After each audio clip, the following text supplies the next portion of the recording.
sehingga beliau ini berjuang semuanya dari sisi pemikiran dan juga ternyata dari sisi fisik gitu. Menyiapkan laskar angkatan laskar dan nanti mungkin ini bisa diperjelas oleh beliau bagaimana sebenarnya masa-masa perjuangan saat itu. Kalau siapa tahu beliau pernah mendengar cerita langsung dari Bapak Adnan bagaimana ketika saat itu di Jogja, sehingga nanti kan Bapak bersinggung sekelumit kalau cerita soal video ini sudah banyak. Nah, untuk mempertajam ini nanti mungkin bapak-bapak, ibu-ibu atau hadirin yang lain punya cerita, punya kisah tentang siapa tahu pernah dengar juga tentang Ki Bagus Hadi Kusumo, silahkan nanti disampaikan di buku ini. Atau mungkin ada pertanyaan atau ada jawaban. Sebelumnya ada sedikit pemutaran ini pokok tanggapan dari tokoh-tokoh mungkin biar lebih luas hati gambaran kita tentang siapa. Atau tanggapan dulu, silakan Bu. Pak Khairul dulu. Ini nggak mesti ada pernyataan atau nggak mesti ada pernyataan kepada beliau, mungkin ada. Maaf, saya yakin beliau ini kan pakar sejarah. Pokok Pak Khairul.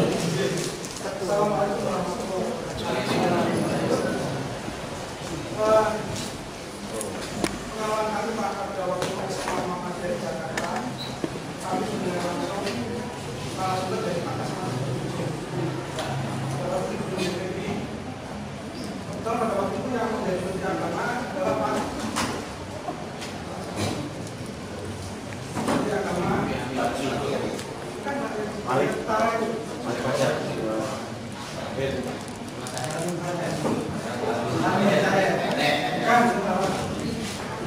Nah itu Alamsyah Parmanegara, bahwa Alamsyah mengatakan bahwa dia akan mendapatkan adalah dia. Dan pada waktu kami menanyakan langsung dengan Pak Kasman, tiba-tiba Pak Kasman itu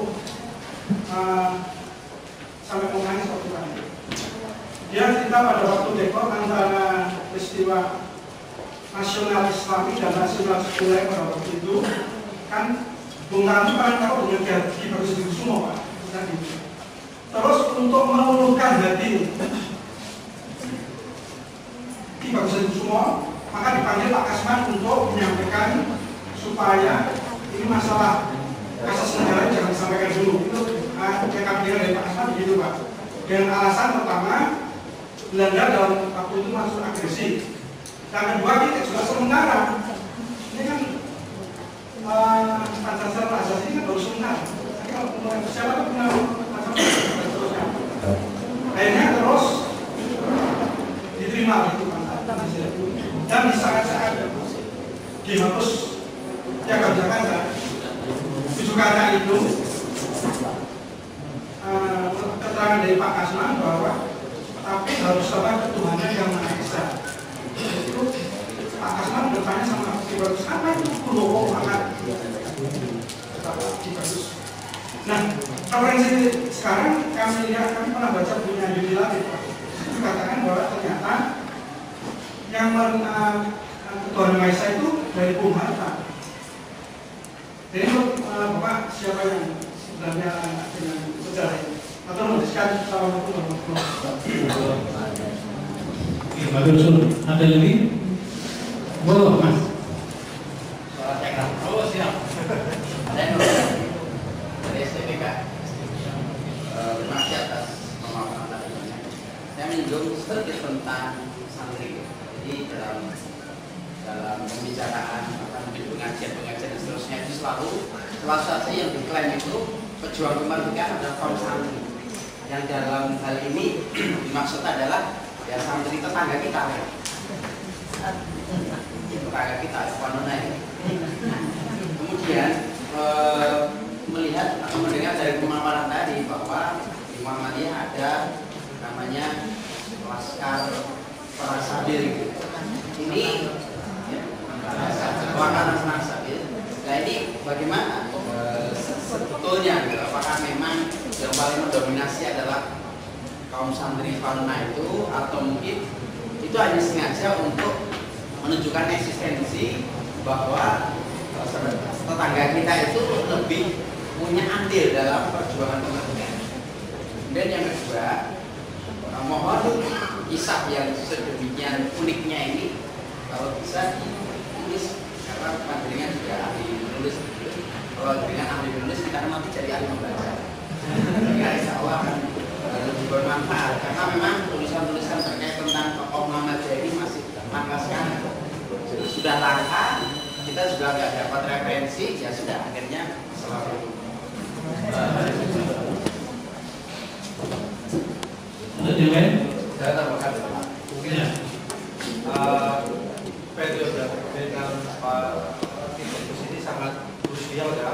Kalau kita misalnya kita refleksikan di Muhammadiyah Solo. Muhammadiyah Solo itu punya sekolahan yang menurut beberapa pakar pikiran itu terbaik waktu itu. Tetapi sekarang kan untuk karena waktu itu zaman perang, sekarang di tempat itu restoran gitu. Ada Jenderal Sudirman ya lulusan dari situ. Itu politik school Muhammadiyah.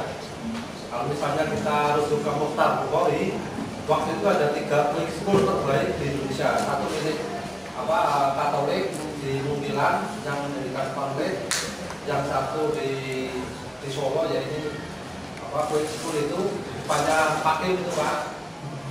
Itu termasuk yang terbaik. Jadi Muhammadiyah itu dalam tanda petik pada waktu itu bagus limbung ya, banyak amal usaha, banyak aset-aset Muhammadiyah yang kemudian istilahnya itu lari bukan lari diambil alih ya oleh kelompok-kelompok lain. Kalau di Solo dan militer, jadi kan dari mengikuti ya. Meskipun kalau hari ini kita rasakan mungkin sekarang di Joli WMS, kebijakan WMS sekarang besar, mungkin ya. Tapi ini saya ingin mengatakan bahwa bukan hanya bangsa Indonesia yang genting, tapi Muhammadiyah ini juga pada posisi yang sangat kritikal. Saya tidak tahu apakah fenomena itu juga nasional atau mungkin di Solo saja yang sampai kehilangan aset yang sangat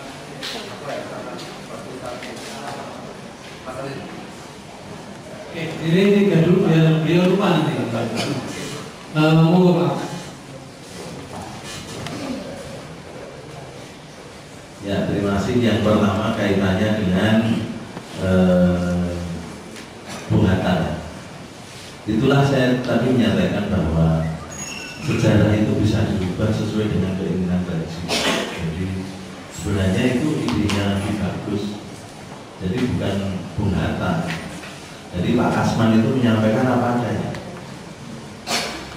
Waktu itu memang Ki Bagus sangat bersikeras bahwa keputusan tim 9 itu harusnya tidak boleh diubah kecuali melalui rapat tim 9. Prinsipnya seperti itu. Jadi kalau sudah diputuskan oleh tim 9 bahwa harus ada 7 kata itu atau piagam Jakarta itu masuk, itu jangan diubah. Kalau mau merubah ya tim 9 itu yang merubah gitu. Tapi kan sudah dibubarkan tim 9 itu. Tim 9 sudah dibubarkan, kemudian diserahkan ke Panitia Persiapan Kemerdekaan Indonesia PPKI ya. Nah, harusnya yang merubah itu ya tim 9 itu bentuk lagi tim 9 yang tadinya sudah rapat itu strategi Jimnet. Apakah itu mau dicabut atau tidak? Tidak, kemudian diserahkan ke pihak lain untuk nyabut. Itu tidak bisa. Itu cara berpikir atau cara pandang Ki Bagus itu semua. Dan itu saya kira ya MPR, DPR dan seterusnya itu memakai metode seperti itu, musyawarah seperti itu. Jadi kalau keputusan rapat paripurna MPR misalnya itu hanya bisa dicabut dengan keputusan rapat paripurna MPR. Nggak bisa kok kemudian rapat tim kerja MPR nyabut keputusan rapat paripurna, itu nggak setara. Itu yang dimaksud oleh kita. Nah kemudian kalau diklaim bahwa itu idenya dari Bung Hatta, Bung Hatta itu berpikirnya nggak sampai ke ketuhanan yang masa itu. Dia lebih ke nasionalis modern. Jadi yang Bung Hatta itu yang menciptakan ide-ide tentang demokrasi yang agak liberal itu. Demokrasi itu Bung Hatta yang bawa. Nah, tetapi ya itulah sejarahnya seperti itu. Jadi kalau dulu baru yang dilatih kan tidak ikut rapat, jadi dia mungkin diceritani oleh orang lain ya. Ya, kecuali kalau beliau ikut rapat, kalau Pak Kasman kan ikut rapat, jadi kita lebih bisa percaya dengan Pak Kasman dibanding dengan Yudi Latif. Mau Yudi Latif ya ikut rapat BPUPKI, Pak Kasman lebih ikut. Jadi bahkan pelaku yang lobby bagus. Nah kemudian memang kesannya itu Pak Kasman itu sama bagus dibohong, karena waktu itu janji Bung Karno itu sekarang itu kondisinya sedang tinggi-tinggi itu, sementara di daerah sana Indonesia Timur dan tongol-tongol itu yang ini sudah menunjukkan diri. Nah ini ya kita harus bersatu supaya kemerdekaan itu bisa diisi. Itu Bung Karno bilang. Nanti kalau sudah saatnya, jadi Indonesia sudah merdeka, sudah bisa mandiri, itu baru undang-undang, bahkan mungkin Pancasila itu bisa dirubah lagi. Tapi sampai sekarang itu ternyata Pancasilanya nggak bisa dirubah, undang-undang dasarnya sudah direvisi 4 kali. UUD-nya direvisi 4 kali, ternyata kebablasan. UUD yang sekarang ini sangat liberal isinya, sangat liberal. Bahkan malah yang mau banding orang-orang ini, umatnya mereka ini, karena nggak tahu ya pola pikir mereka itu gimana. Tapi yang jelas sejak awal kita itu memang dibentuk karakternya menjadi orang-orang yang ikhlas. Itu syaratnya itu. Mahiyal ibadah, hal ibadah itu dia tak korup. Apakah ibadah itu? Ibadah itu adalah mendekatkan diri kepada Allah.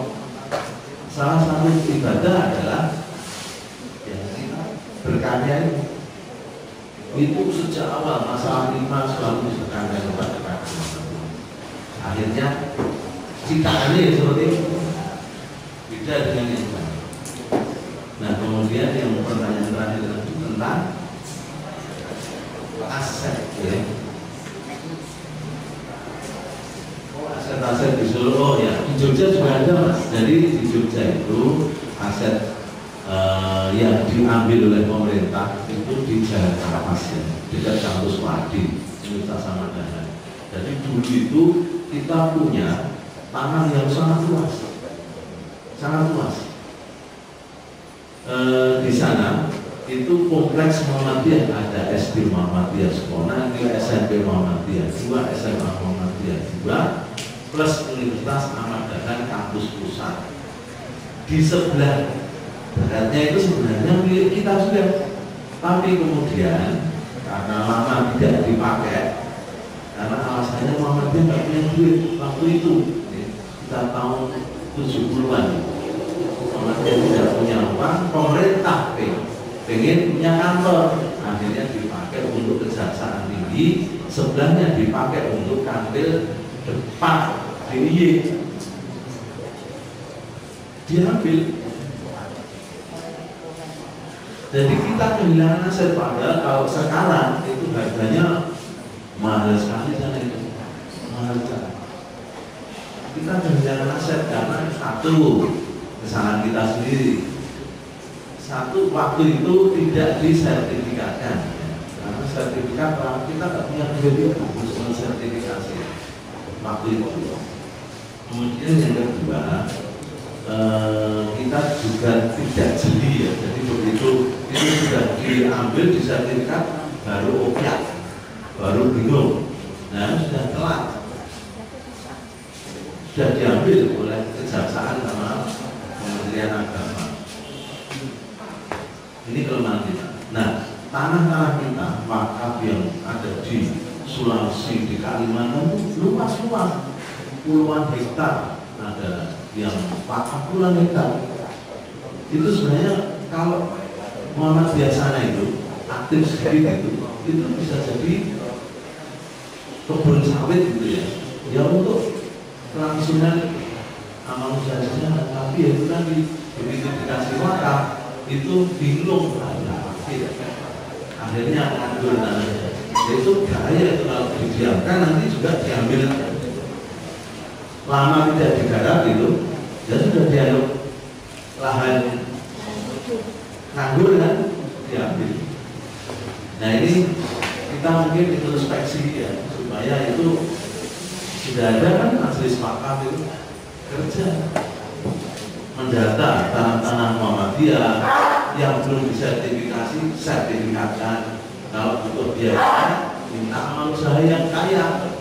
Seperti saya pernah ini sedang usahakan TKA Bakalman, itu taman kanak-kanak tertua se-Indonesia karena begitu Muhammadiyah diberikan itu TK-nya sudah ada. Ya yang dipakai pesantren itu TKA sertifikatnya sedang diproses sekarang. KDB butuh 150 juta untuk mensertifikatkan. Akhirnya ya saya bilang urunan baik waktu kilo dengan kilo alumni kilo sama dibantu lagi yang dia sudah jadi mau bantu 50 juta. Aku adil aku ngerti masalah rumah. Jadi yang gini-gini harus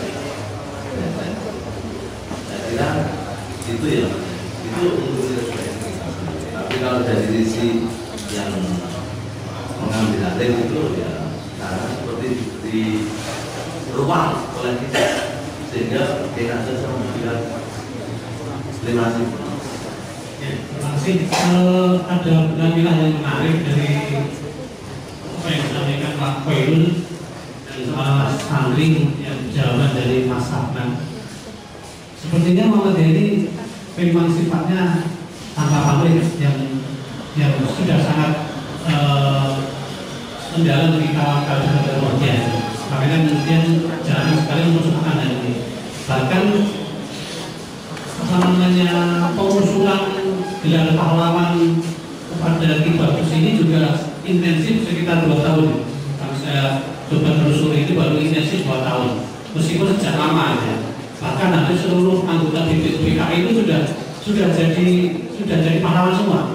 Dan baru kali ini beliau ini kemudian menyusul. Dan itu prosesnya juga lama. Ada satu hal lagi mungkin nanti Mas Abdul bisa menjelaskan menyangkut apa yang disampaikan Pak Khairul. Kabarnya ketika perdebatan soal keduaan yang masa ini itu Kiai Haji Wahid Hasyim dari perwakilan NU itu sudah pulang kalau misalnya artinya ke Surabaya ya. Jadi praktis sebenarnya tinggal Ki Bagus ini dari wakil dari umat Islam gitu ya. Artinya sebenarnya dari umat Islam ini yang kokoh dan memberi warna adalah Ki Bagus. Karena pada saat itu Kiai Haji Wahid Hasyim sudah mundur ke Surabaya. Memang begitu ya. Artinya memang bagaimana beliau yang hanya mewakili satu orang tapi bisa memberikan warna. Dan dari yang awalnya sebuahan itu di tingkat 4 menjadi tingkat pertama. Saya kira itu kita ada lagi kawan-kawan atau bapak ibu, adik-adik, oh iya, Assalamualaikum warahmatullahi wabarakatuh.